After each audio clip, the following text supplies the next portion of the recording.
Ще има ли светлина в тунела за българската култура след изборите през месец май?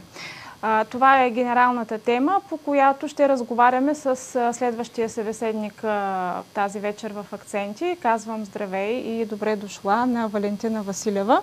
Добър вечер. Здравейте. Вие сте от представител на Единна народна партия и по-точно сте член на контролната комисия. На контролния съвет. На контролния съвет, да. Друго, което е важно да поясним, е това, че сте професионален пианист, а съпругът ви е оперен певец. Да. Едно изключително музикално семейство, което, всичко това не го казвам случайно, обяснява вашия интерес и вашата болка по отношение на това какво се случва с културата в България. Да. Недостиг и по-скоро липсва и изчезване на средства за читалищата, за филхармониите, за музеите. Според вас, след месец май ще има ли шанс всички тези културни институции да реанимират? Това много зависи от бъдещия парламент, бъдещото правителство. Какъв трябва да е той?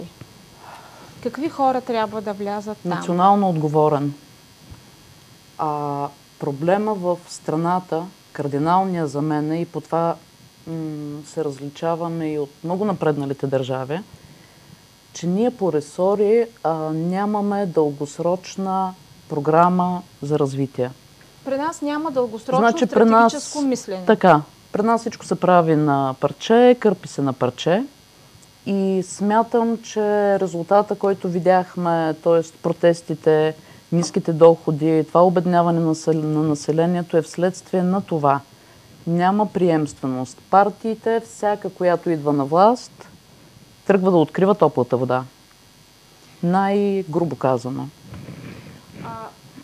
Аз не знам с коя по-напред културна институция да започнем или да продължим нашия разговор. Аз анонсирах за това, че ще си говорим и за читалища, и за филхармонии, и за музеи. Всички обясняват затихващите функции на тях с това, че няма пари. Според вас, действително това ли е проблема или липсва изобщо правилен мениджмънт, липсва контрол на управление на тези средства? Знаете ли, аз съм от години в дилема. Значи държавата е постоянно в криза, постоянно пари няма и постоянно изчезват някакви милиарди. Значи, нали, този закон е в природата, нищо не се губи. Купчето с пари, то се стои и просто някой го разпределя. Преминава от едно място в друго. Така, преминава от едно място в друго. Тоест, според вас пари има, но те не се управляват. Аз съм абсолютно категорична, че във всяка една държава пари има. Значи въпросът е кой управлява. Ако управника е стопанин, тогава нещата вървят. Ако управника обаче е един елементарен крадец или служител на монополи, чужди интереси, тогава нещата няма как да се случат. Ето, говорихме за стратегии. Значи от 1989 година, да кажем, от времето на прехода, национална стратегия за развитие на културата няма. Тук не можем да кажем кое е изкуство или коя част от културата е по-важна. Всичко е важно.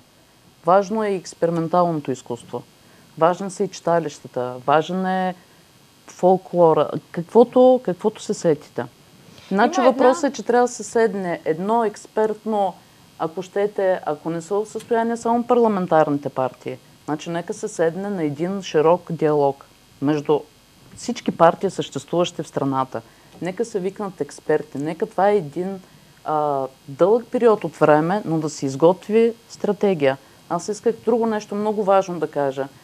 Ето сега идват парламентарни избори, влизаме в кампания. Всички говорят за доходи, всички говорят за ниското заплащане и така нататък.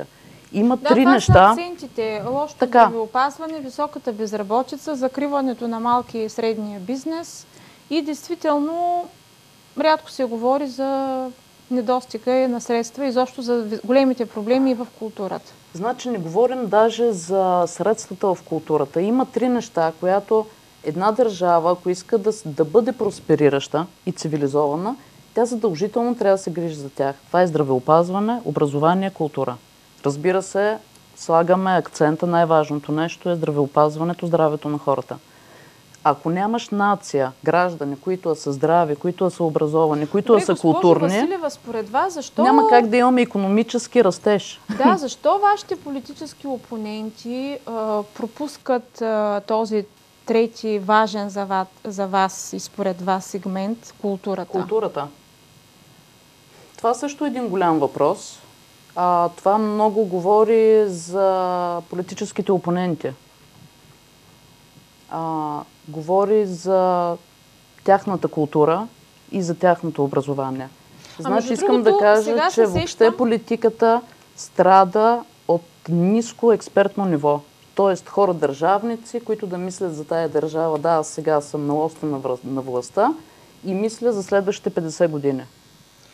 Много често, именно от устата на политици съм чувала израза, че примерно еди кой си представител на културата, бил той писател, художник или пък спортист.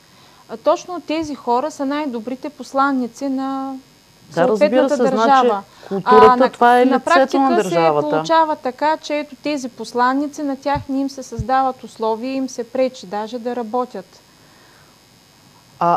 Пречи им се, значи много е важно. Имаше един такъв момент. Значи ние минахме прехода, влязахме в пазарна икономика. Но културата не беше подготвена за този преход. Има един такъв момент. Високо развитите общества, там ролята на държавата толкова не се забелязва, защото е тясна връзката и е много добра комуникацията между бизнеса и изкуството, независимо кое е изкуство. В България тази връзка не беше създадена. Друг е въпросът доколко имаме бизнес и на какво ниво е той в момента. Но тази връзка между бизнеса и културата я няма. Значи, докато тя не се изгради по някакъв начин... например, на които разчитат изключително много в другите държави, особено в държавите в Европа, ние точно на такъв тип спомоществователство няма как да разчитаме. Не, защото то не е изградено. Значи държавата може да се отдръпне, когато създаде тези механизми. Но тя не може да остави. Добре, за да внесем малко повече конкретика в нашия разговор, ето сега да се поговорим за читалищата, за които казахме и споменахме преди мъничко. Всички казват как читалищата са едно уникално културно явление или културна институция, не съществуваща никъде другаде по света. Но в същото време от години читалищата в България мизерстват. Те разчитат изключително на някакви субсидии, които се разпределят по странен начин, или пък участвайки в финансиране от проекти, за които също напоследък се говори, че няма контрол на тези средства. Как постъпват, пък дали се усвояват? Според вас какво? Да. Един основен проблем, той не е само за читалищата, той е въобще за инфраструктурата. Това е базата. В общината, ако не се лъжи, имаме 51 читалища. Не знам дали 2 от тях имат отопление. Това със същата сила важи за абсолютно всички музеи. Да, значи една сграда, активния сезон е есенно-зимния. Есенно-зимния до началото на ученическата ваканция. Това е и за читалища, и за всички музеи. Вие през декември месец ще заведете ли детето в една галерия, където е студено? Да, температурата е около 5 градуса. Или ще го пратите ли на танци в едно читалище, където то ще играе на 3-4 градуса температура? Вече не коментирам факта, че това е абсурдно за държавата, защото по български държавен стандарт те трябва да ги затворят, защото температурата не отговаря на нормалните условия. Но странно, както всичко останало или много неща в България са устойчиви, така очевидно и тези читалища... Има нещо друго, че да кажем такива институции, културните институции, голяма част от тях са деца на 2 майки. Тоест имат финансиране от Министерство на културата, имат финансиране и от общините. Като от общините обаче финансирането, те отговарят за базите и то е пожелателно. Кмета като каже няма пари да ви оправя покрива, покривът тече. От две места идват пари и пак покривите текат и пак се отопляват с печки дърва и въглища. Защото обикновено бюджетът така се изчислява, че да, за заплати има пари, т.е. поддържаме на изкуствено дишане нещата, Но там нататък идват наред материална база, пари за дейности. Според вас какво би трябвало, откъде би трябвало да се започне? От културната инфраструктура. Говоря за... подобряване на сградния фонд. Задължително. Това трябва да се седне също така, освен говорим за менажирането, това е една друга тема, Министерството трябва да седне с кметовете на общините. Тези теми според мен върват паралелно, защото не е необходимо да имаме едни перфектни сгради, пък които пак да са празни, защото нищо в тях да не се случва. Ние не говорим за перфектни сгради, говорим за един санитарен минимум. Нали, просто няма как едно дете да води занимание при 5 градуса температура. Откъде ще дойдат тези пари, госпожо Василева? Значи това е големия въпрос, който ето причината за протестите, които продължават да вървят, са високите сметки за ток. Значи ние сме държава, която имаме всякакви източници на енергия, но цялата културна инфраструктура е неотопляема. Значи аз в момента не мога да дам конкретен отговор на този въпрос, защото това е от компетенцията вече и на икономисти, и на държавници, но те трябва да разрешат този казус. Защото освен читалищата, една галерия, тя също трябва да бъде средище. Но когато ти минаваш и виждаш служителя, който се е свил до една печка, наметнат, в смисъл това какъв уют или каква светлина, така, с какво ще те примами, за да влезеш вътре. Ще ви предложа да поговорим и за това как трябва да се менажира действително качествено едно читалище или една галерия. Така че хубаво, примерно, идеалният вариант намира се средства, вече тавана и покрива не текат, има отопление, обаче трябва вътре да се създаде някакъв живот, така че да има и приходи. Значи, това също не се случва в днешния ден. Това говорихме за прехода, който всъщност цялата сфера на култура беше неподготвена да излезе да работи, да функционира на принципа на пазарната икономика. Държавата пропусна много години, в които ние не обучихме менеджери, които да менажират.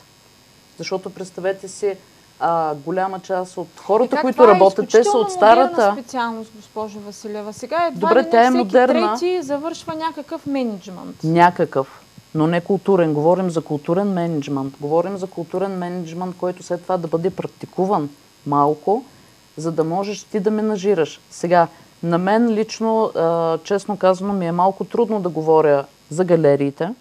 Аз като класически музикант мога да говоря за класическата музика. Какви са вашите конкретни идеи? Значи менажирането, мога да кажа, че специално класическите музиканти като цяло са в сивия сектор на икономиката. Значи това е едно огромно перо, което губи държавата. Ще ви кажа защо. Един музикант се изгражда 17-18 години. От първи клас, музикално училище, 5 години консерватория. Това са 18 години, това може би единствената професия, която ти учиш 18 години и държавата плаща плюс семейството, докато се наречеш музикант класически професионален или оперен певец. След тези 18 години държавата вече нищо не взема от тебе и ти влизаш в сивия сектор. Защо?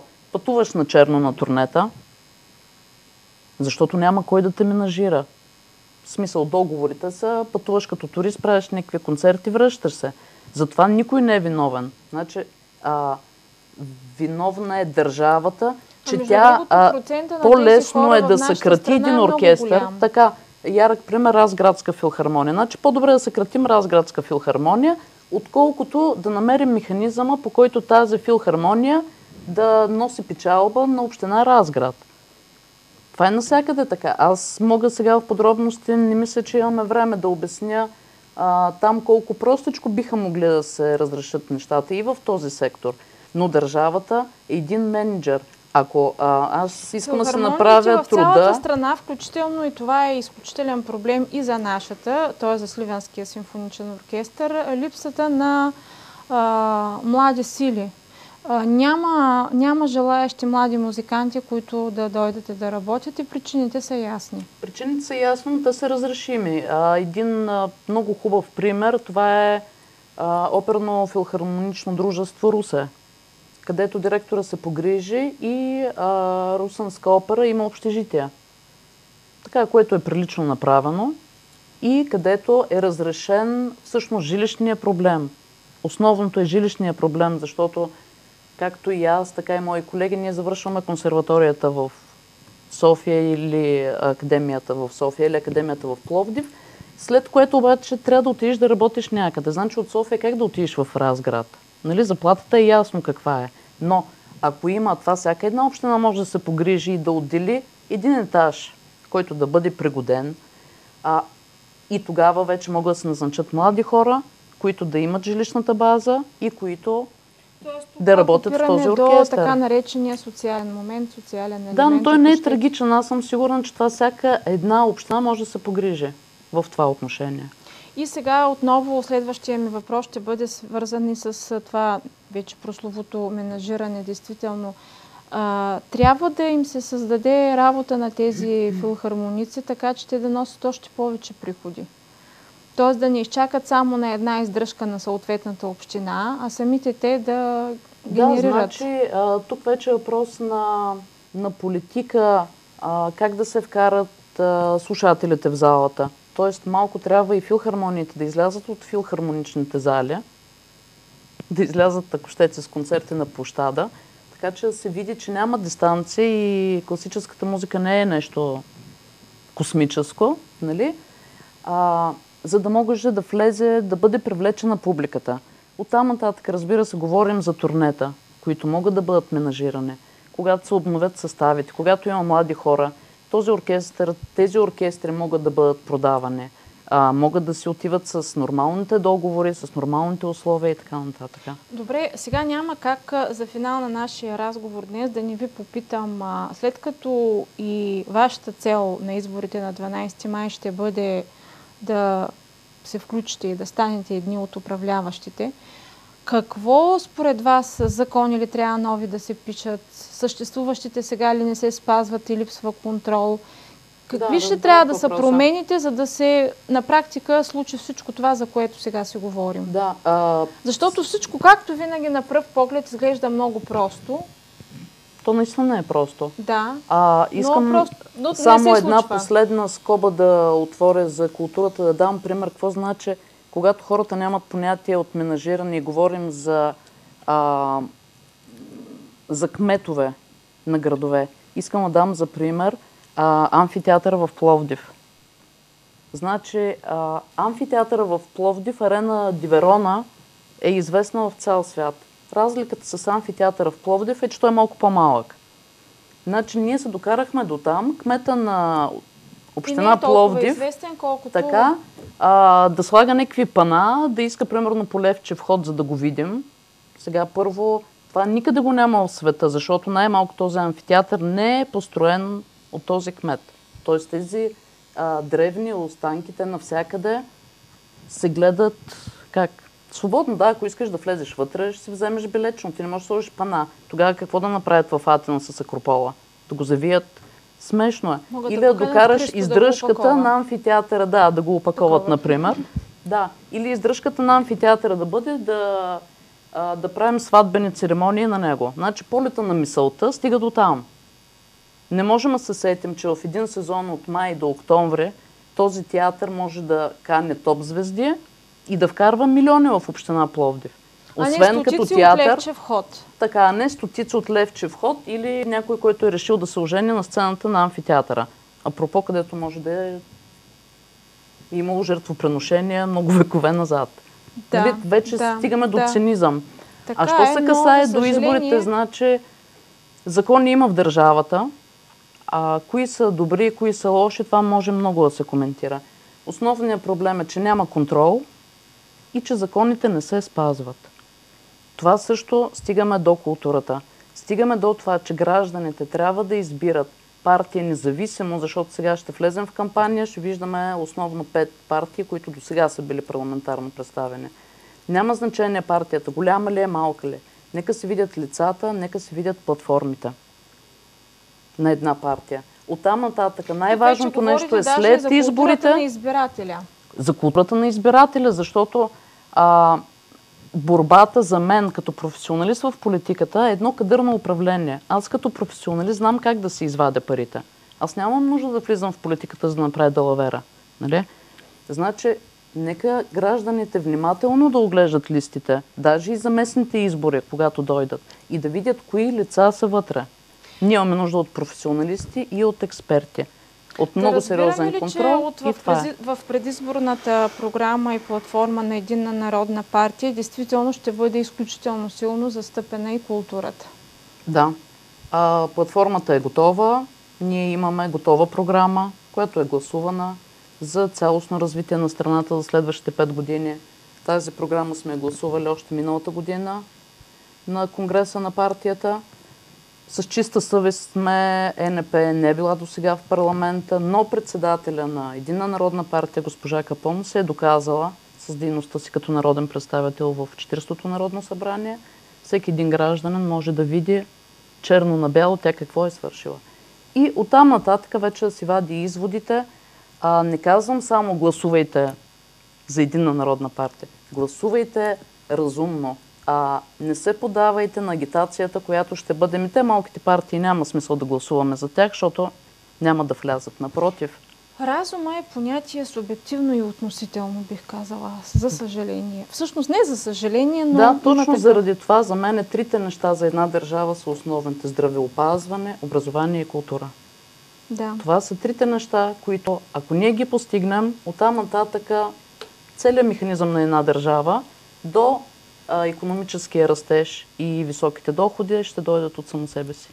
Да, благодаря ви за този разговор, госпожо Василева. Стана ясно, че за Единна народна партия, освен на общоприетите от всички останали политически партии здравеопазване, образование, социални дейности и икономика, и културата ще бъде акцент в тяхната предизборна политика и платформа. Благодаря още веднъж.